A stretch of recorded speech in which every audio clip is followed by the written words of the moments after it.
Ela tem só 15 anos e já 3 livros escritos. Gosta de ficção, fantasia e histórias sobrenaturais. Já ele é professor de Direito Constitucional, edita 2 revistas, tem uma série de artigos publicados e livros lançados. O Iluminuras recebe hoje o professor Márcio Aranha e a jovem escritora Débora Paraíso para falar sobre literatura. Tudo bom, Débora? Olá, tudo bem? Bem-vinda ao Iluminuras. Muito obrigada. Bom, você tem 3 livros aí publicados ou no processo, né? Um tá aqui, a gente fala sobre ele daqui a pouquinho. Outro é digital e ele é lançado, é publicado aos poucos. E você tem mais um pronto, mas ainda não publicado. Exatamente. Tudo isso com 15 anos. Por que você escreve? Eu procuro uma realidade diferente. A gente está vivendo num mundo que tem muitos problemas. É guerra acontecendo, é política demais. E a gente novo, a gente não gosta disso, a gente procura uma outra realidade. Eu acho que é por isso que eu escrevo e é por isso que eu leio também. A gente vê o lado positivo porque com certeza não é pior do que a que a gente está vivendo. Então é por isso que eu escrevo. E você nem escreve sobre realidade, né? Você vai sempre pra ficção. Isso, exatamente. Porque é bem mais divertido, né? E o que você gosta? São histórias sobrenaturais, fantasia? Quais são os seus temas? Eu gosto de escrever sobre ficção, fantasia, romance sobrenatural. Tudo isso que leva para uma realidade diferente, tudo isso que faz eu crer em algo diferente. Aquilo que realmente não vai existir, mas a gente gosta de imaginar, é pensamento de criança. Agora, como é que você começou a se interessar por isso? Leu livros, autores que escrevem dessa forma? Exatamente. Foi através de livros que eu comecei a conhecer mais esse mundo. Eu leio muitos livros de ficção, livros que trazem essa temática diferente, que acabaram me influenciando a escrever também. Porque é algo que eu gosto de ler, então é algo que eu gostaria de escrever. E como é que você começou a ler? Claro, a gente, antes de escrever, como você já faz, Sim. A gente lê bastante. Como é que foi esse seu começo? Foi influência dos pais, dos professores, de amigos? Foi mais a influência dos meus pais. Eu comecei a ler desde muito pequena e eu via minha mãe lendo muito, pegava um livro, lia rápido, já pegava outro e lia mais rápido ainda. E eu queria saber como era ler tão rápido assim. Para mim era uma dificuldade ler quando criança. Então eu comecei a pegar esse hábito e quando eu comecei a comprar livros e ler, pegar na biblioteca da escola, meus pais ficaram impressionados, falaram, não, é isso mesmo que você tem que fazer, você tem que ler muito. E hoje é um vício que eu não largo de jeito nenhum. Eu estou aqui com Uma Gota de Sangue, que é o seu primeiro livro. Eu queria que você contasse pra gente como é que foi escrever, né, o primeiro livro, publicar o primeiro livro. Conta também um pouquinho da história pra gente. O que é Uma Gota de Sangue? Escrever o livro foi muito difícil. 13 anos você não tem a maturidade que você espera ter e você também não tem o maior vocabulário que pode. Apesar de eu ler muito, a gente sempre está conhecendo palavras novas e escrever se torna uma dificuldade, porque você imagina de um jeito, passar para o papel é completamente diferente. Então foi uma dificuldade muito grande, 13 anos, e armazenar tudo, as ideias e também colocar a escola ali, foi uma dificuldade muito grande, mas eu acho que as minhas experiências nesses ramos deram certo. A história conta sobre a Valentina. A Valentina é uma adolescente que é muito influenciada pelos pais em histórias também. Acho que é isso um ponto principal. E ela gosta muito de fantasia também. E as pessoas acham que ela é meio doida por acreditar naquilo que todo mundo sabe que é mentira. E um dia chega um garoto novo na escola, que se parece muito interessada por ela, segue ela em todos os lugares, pergunta o que ela está fazendo, e isso é bem interessante, mas ao mesmo tempo perigoso. E nesse mesmo dia que ela conhece o garoto, ela tem um sonho, e o sonho não é muito agradável, tem uma sombra, tem demônios, e nesse demônio ele diz que ela é o poder dele, ela vai dar o poder dele através do sangue, e aí é que a história se desenrola. Eu sei que o começo realmente aconteceu, você viu acontecer e deu início ao livro, o restante é tudo ficção. Exatamente, a primeira cena do livro foi algo que aconteceu comigo e com a minha amiga, e a gente foi no momento, né, 13 anos, a gente está imaginando tudo, então com 13 anos era um momento que eu lia muito sobre ficção, sobre fantasia, e a gente estava conversando e do nada aconteceu, e aí pronto, surgiu a história na minha cabeça, eu falei, daria um bom livro, né, quem sabe? E realmente, né, porque o livro foi lançado na Bienal de São Paulo e depois na Bienal aqui de Brasília. Imagino que você também tenha ficado satisfeita, né, com isso é uma boa, né, para um jovem escritor. Sim, com certeza. As pessoas ficavam muito impressionadas quando olhavam para mim e perguntavam a minha idade. Eu falava, não, eu tenho 15 anos. Meu Deus, mas como você pode? Qual é essa facilidade? Foi muito bom, foi uma experiência muito boa. Eu só tenho que agradecer, foi uma oportunidade ótima. A gente conhece pessoas novas, autores que tiveram a mesma dificuldade. Eu conheci pessoas maravilhosas, autores também maravilhosos. Então foi uma oportunidade muito boa, assim, uma experiência muito boa. Você tinha 13 anos quando escreveu, publicou com 14 e agora tem 15. Agora você já escreveu a continuação, de Uma Sim. Gota de Sangue, não é isso? Exatamente, é Conta um pouquinho pra gente. continuação dele. Esse terminou num momento bem fatídico, assim, que a gente quer escrever mais. E eu achei que daria uma boa continuação. Eu escrevi de uma forma diferente, onde os personagens estão mais evoluídos, estão mais maduros. E eu também estou mais maduro. Assim, eu comecei a escrever ele com 14 anos e esse com 13. Então a gente já vê uma maturidade maior. E é tudo um caso de experiência, né? Você escreve o primeiro, é uma experiência diferente de quando você escreve de novo. Então eu acho que isso é um ponto precursor nas minhas histórias, porque é sempre uma influência maior, é sempre uma experiência maior. E o que você acha do primeiro, que é esse aqui, para o segundo, que você ainda não publicou? O vocabulário que você dizia aumentou, você tem mais facilidade para escrever, escreve mais vezes. Qual foi a principal diferença? O vocabulário, com certeza, é aquele ponto em que todo mundo... E a narrativa também é algo bem diferente. Eu, até lendo mesmo os livros, relendo eles, eu fico impressionada como eu pude evoluir em tão pouco tempo, assim, em vários quesitos. Eu também mostro um amadurecimento meu, né, como pessoa, como indivíduo, como uma pessoa na sociedade, porque apesar de tratar de assuntos fictícios, também tem a realidade. E eu acho que nos dois livros a gente vê uma diferença, não é mais aquela garotinha de 13 anos que escreveu, assim, na maior realidade, não. O segundo livro já traz mais um ponto crucial, que é a realidade de hoje. Eu queria falar também sobre o seu terceiro livro, que você tem publicado aos poucos e sempre na internet. Explica pra gente como, onde, o que você tem feito? Eu escrevo esse outro livro já bem longe desse Uma Gota de Sangue. E eu publico lá porque é até mais fácil. Você acaba encontrando outras pessoas que também publicam, autores que independentes que têm a sua idade, publicam histórias parecidas. Então, é uma sociedade muito grande de escritores que tem coisas muito incomuns. Então, eu acho que escrever lá e publicar lá é uma oportunidade muito boa, porque você acaba conhecendo outras pessoas, conhecendo leitores, e você acaba se tornando mais conhecido também. Esse lá que você diz, né, eu escrevo lá, publico lá, é um aplicativo, não é exatamente. Isso? Qual é? É o Wattpad, que também tem no aplicativo de celular, e muita gente vai lá, é o mundo todo conectado para escrever e fazer aquilo que gosta. E é o Código Secretos, o seu livro. Sim.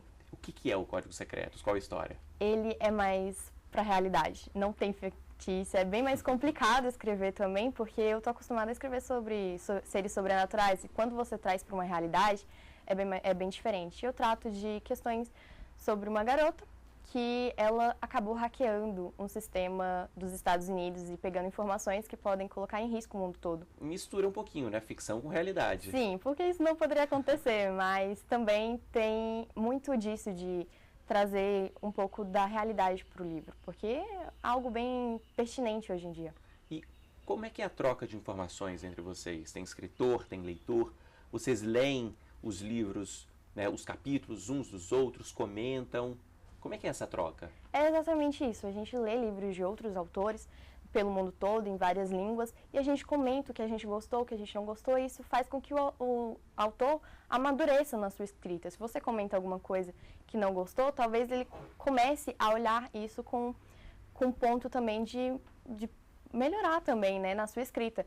Então, é basicamente isso que a gente faz. A gente curte, a gente comenta como uma rede social, e isso ajuda muito também, em vários quesitos. Isso é o que você quer fazer da sua vida? Você quer escrever? Quer ser escritora? Quer ser autora? Sim, também. Eu acho que eu gosto de escrever como um ponto mesmo de fugir da realidade. Mas eu pretendo fazer medicina, o que é algo completamente diferente de humanas, é mais exatas. Só que eu acho que eu consigo colocar os dois lado a lado, apesar das diferenças. Hoje, como é que você faz isso? Você tem muitas provas, você está no primeiro ano do ensino médio, não é isso? Exatamente. Muitas provas, muita tarefa, muita aula, muita sala de aula. Como é que você organiza seu tempo para estudar, mas também para escrever? É bem complicado, porque é muita prova, é muito conteúdo novo e às vezes você não tem tempo para parar e escrever quanto você gostaria de escrever. Mas eu tento achar brechas, sabe? Eu recreio, pego um papel e escreve o que você tem na ideia.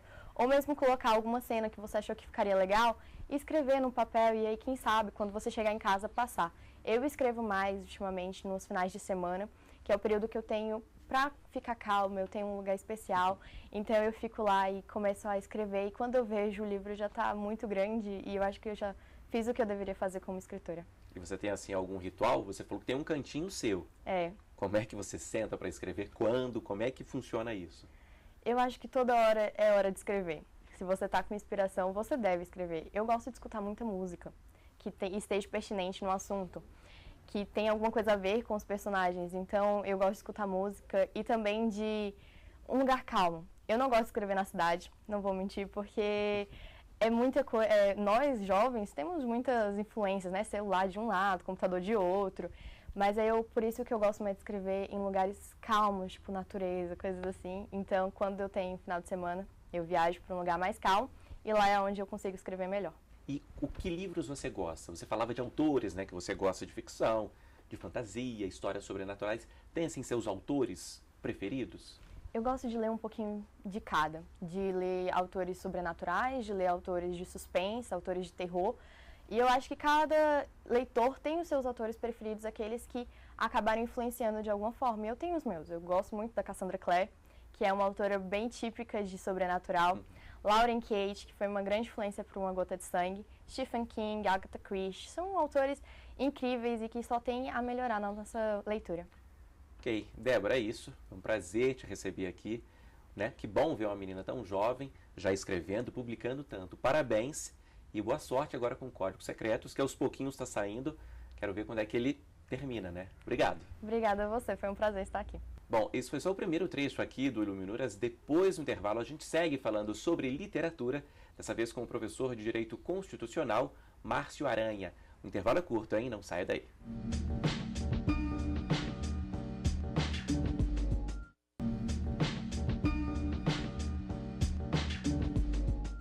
O Iluminuras já está de volta e eu converso neste segundo bloco com o professor de Direito Constitucional, Márcio Aranha, aqui comigo. Tudo bem, professor? Bem-vindo. Obrigado, é um prazer estar aqui. Bom, queria começar perguntando aí, eu sei que você lê muito, mas o que você tem lido? Pois é, essa é uma pergunta difícil, porque sempre que você pergunta o que você tem lido, você acaba sendo remetido a momentos passados, né? Então, nesse momento eu tenho lido literatura romana e grega. Acho que esse é um momento da minha vida que eu tento resgatar alguns aspectos de moral e ética que existiam naquela literatura e que nós estamos com dificuldades de exercermos aqui recentemente no Brasil, né? Tem um livro do Marcos Aurélio, o imperador romano, que é chamado Meditações, e que se ele pudesse ser lido pelos políticos brasileiros hoje, ele teria, né, seria um sucesso, né? Porque ele mostra como que um imperador da época se comportava de uma forma ética e evitava utilizar a sua função para benefícios próprios, esse tipo de coisa, né? E é o que você gosta de ler? Eu sei que você gosta dos clássicos, né? Sim, eu gosto muito dos clássicos. Eu acho que essa literatura clássica da civilização ocidental, ela é importante para a nossa formação, né? E isso falta muito na nossa formação, inclusive de ensino fundamental e médio, né? Eu lembro que eu mesmo fiz o ensino fundamental e médio, nunca li um livro do Afonso Arinos de Melo Franco, e falando aqui de um político brasileiro respeitadíssimo, né? Chamado Índio Brasileiro e a Revolução Francesa, né? Então nós acabamos lendo diversos livros, mas são livros de romances, mas temos muito pouca literatura sobre a história e a cultura, como que a cultura brasileira se estabilizou, né? Que outros clássicos, professor, você sugere, indica? Eu tenho para mim que qualquer clássico é um bom clássico, né? Desde literatura mundial até a nacional. Então, a Clarice Lispector, um Machado de Assis, claro que são todos clássicos imperdíveis, mas eu acho que toda a literatura mundial consolidada, inclusive esses que recebem prêmios, né? E às vezes, nesse momento da minha vida, eu estou atrás dos prêmios, né? Porque é difícil acompanhar tudo que sai, então pega-se um Pulitzer Prize, alguma literatura dessas e eu começo a ler essa literatura. Mas eu acho que toda a literatura, desde de literatura espiritualista até religiosa, até a literatura científica, ela é muito bem-vinda, né? Esse leitor aí voraz também é um grande escritor. Você tem uma série de artigos, edita 2 revistas, tem livros aí publicados com outras pessoas e tem os seus livros assim, solo, né? A gente está com alguns deles aqui e eu queria começar por esse aqui, Manual de Direito Regulatório. Eu sei que é um tema pouco explorado no Brasil. Por quê? E por que você decidiu publicar? E o que você traz aqui, professor? Esse tema de direito regulatório, ele basicamente ele inexiste na literatura nos cursos de direito em geral, né?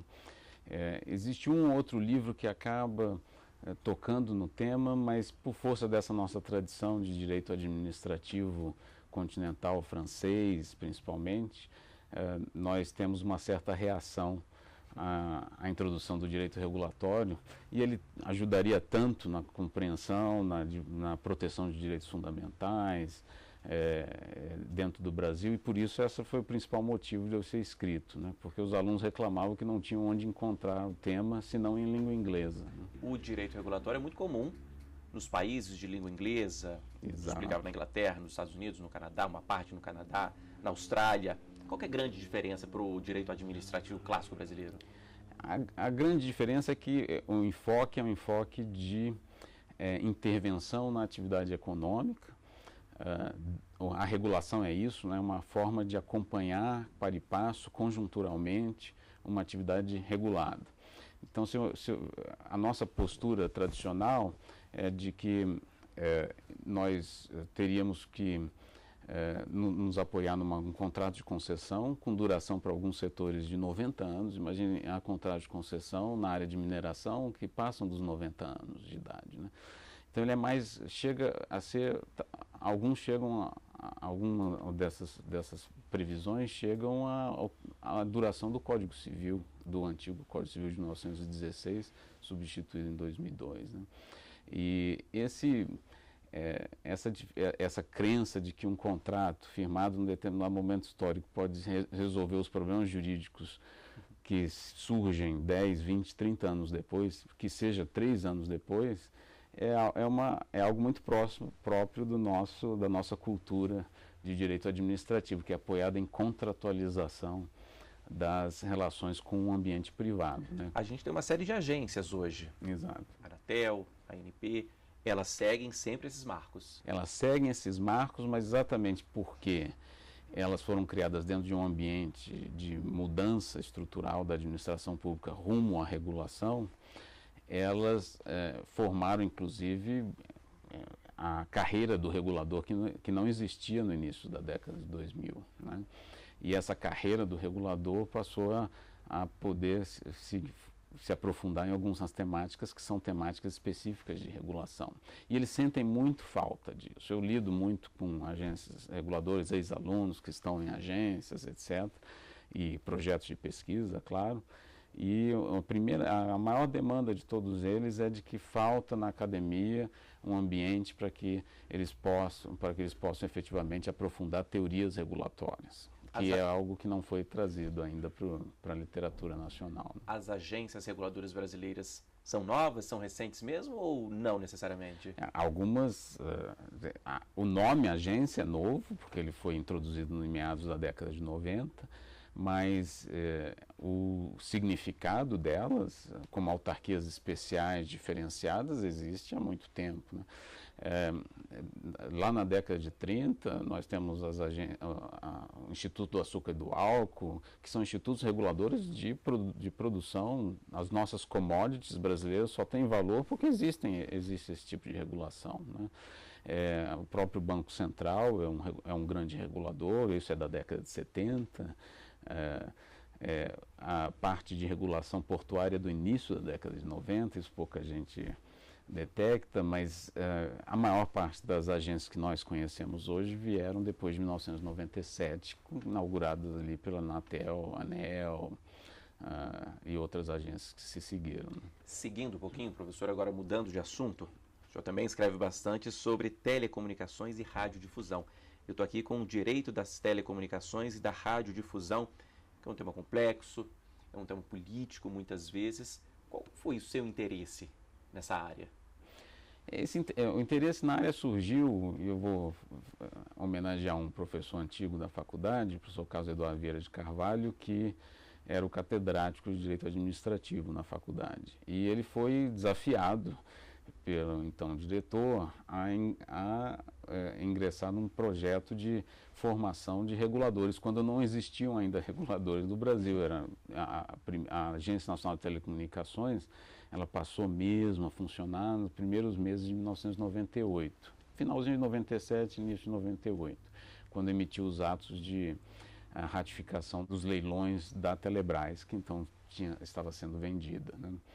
E não existia curso sobre isso, e a UNB, como é da capital, ela acabou sendo demandada pela agência para formar, e pela União Internacional de Telecomunicações também, que apoiou esse projeto, né? Foi aí que eu fui chamado também a me integrar. Eu era um professor novo na instituição, e esse professor, que é uma pessoa brilhante,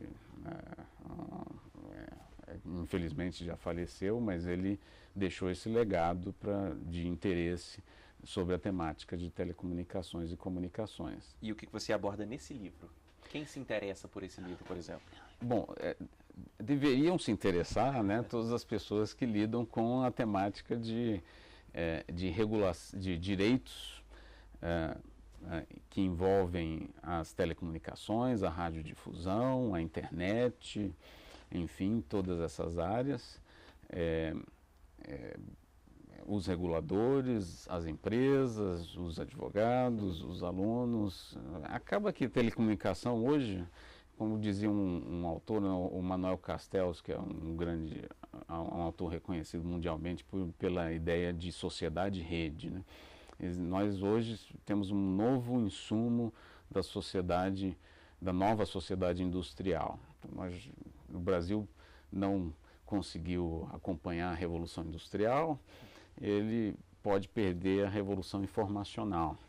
E esse é o setor que une tudo, né? O setor que nos comunica, que está nos comunicando com a sociedade, né? E sem uma regulação adequada desse setor, nós ficamos para trás, né, no mundo. Agora, hoje, ele é pouco regulado, falta uma agência, ele é muito solto em determinados aspectos. Qual a avaliação que o senhor faz? Paulo, acho que você foi em cima da questão certa, né? Se pergunta normalmente se há muita ou pouca regulação. E as teorias regulatórias hoje demonstram que não é nenhuma coisa nem outra. Existe uma boa regulação ou uma má regulação. Regulação sempre haverá, mesmo que seja uma regulação meramente contratual. Mas, e isso era a regulação brasileira até pouco tempo. Firma-se um contrato e espera-se que a pessoa se comporte bem. Reza-se para que a pessoa comporte-se bem, né? E sem que se acompanhe no dia a dia, né, a implementação e a proteção dos direitos. A regulação é exatamente uma forma de se dizer que não basta isso. O contrato é uma parte da regulação. As regras que estão lá são importantes. Mas eu preciso de um acompanhamento administrativo, de um constante chamamento aos compromissos que foram firmados, uma alteração constante das regras, e isso que é a regulação, né? Eu estou aqui com mais um livro seu, professor, sobre esse assunto: Serviços de Radiodifusão e Telecomunicações, Regime Regulatório. Esse aqui é um livro diferente, né? Esse é em coautoria, então os dois autores são pesquisadores que já tenho, com os quais eu já trabalho nesse projeto há cerca de 10 anos, né? E esse projeto surgiu com o esforço da Agência Nacional de Telecomunicações de organização da normatização do setor. Para você ter uma ideia, isso pouca gente sabe também, então revelando em primeira mão aqui na TV Justiça, né, é que as regras do setor de telecomunicações no Brasil foram durante muito tempo produzidas por uma empresa de natureza jurídica privada, né, chamada Telebrás. Sim, uma empresa estatal, mas ela submete a um regime jurídico híbrido, mas se entende que elas são de natureza privada, as empresas estatais.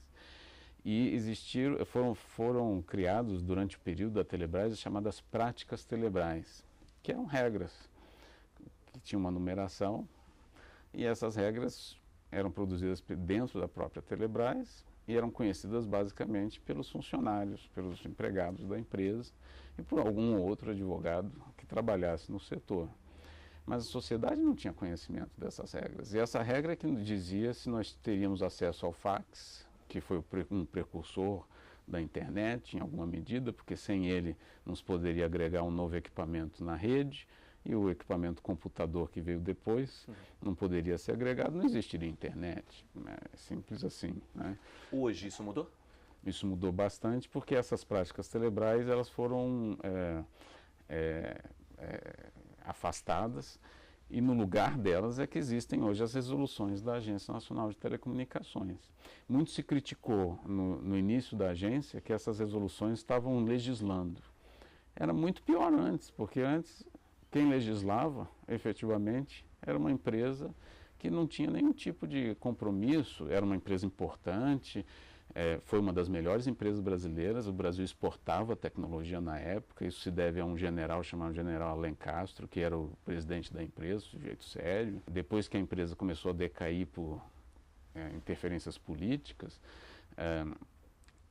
aí sim é que ela foi privatizada, mas até então ela era um brinco de empresa, era um orgulho nacional, né?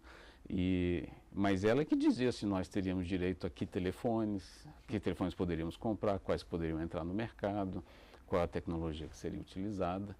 E isso tudo hoje é definido por um conselho que passou por sabatina do Senado, foi nomeado pelo presidente da República, todo mundo sabe quem são, tem reuniões públicas, e isso é um grande avanço para a democracia do país, né? Ok, professor, é isso. Muito obrigado, né, por essa aula aqui de direito regulatório, sobre radiodifusão, sobre telecomunicações. Principalmente, muito obrigado pela presença aqui no Iluminuras. Foi um prazer. Eu que agradeço, prazer é todo meu. Bom, e muito obrigado a você também que nos acompanhou aqui hoje. O Iluminuras fica por aqui, mas para rever este e outros programas, basta acessar tvjustiça.jus.br. Escreva para a gente também, iluminuras@stf.jus.br. E até a semana que vem. Tchau.